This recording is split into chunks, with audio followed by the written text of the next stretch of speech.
Something important everyone should understand about their auto insurance.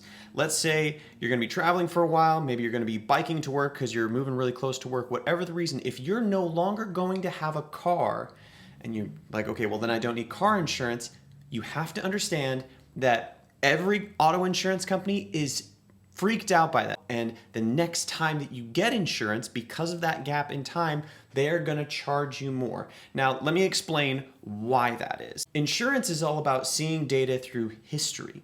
And if you don't have history, then they can't really, it's really hard for them to predict risk. The other thing is that even though for you, like I said, maybe you're moving further into the city, you don't need a car, you can just use public transit, bike, whatever. You know that. The insurance company doesn't know that.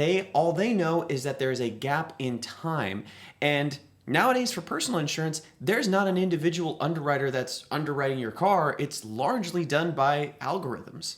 So that means there's no one to have a conversation with about the reasons why or proof.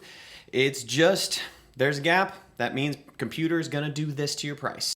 That's why they are all going to charge. So every insurance company is going to do this. So you have to plan tactically if you are going to go without auto insurance for a time being. The first thing, it needs to be a long enough time period where the savings is going to justify it.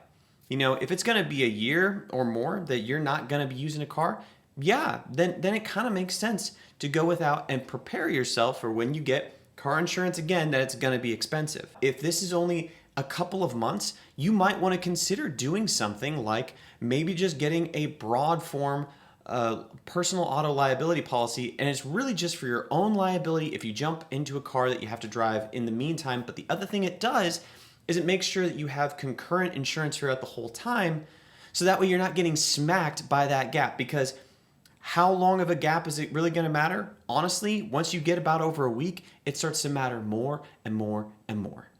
Yeah, it sucks, and honestly, it's not fair in a lot of situations, but this is one of the downsides of automating everything, because it's not cost effective anymore for insurance companies to have a human underwriter looking at every single auto insurance risk. That means that a lot of these decisions, that there is no way that you can have a conversation with a human about what's going on in your life to then say, okay, well, yeah, then we can give you a better auto insurance price because you were making a responsible decision based off of your life, not, oh, did you drop your auto insurance because you thought you could just get away driving around without it? I'm not saying it's fair, I'm just saying you need to be aware.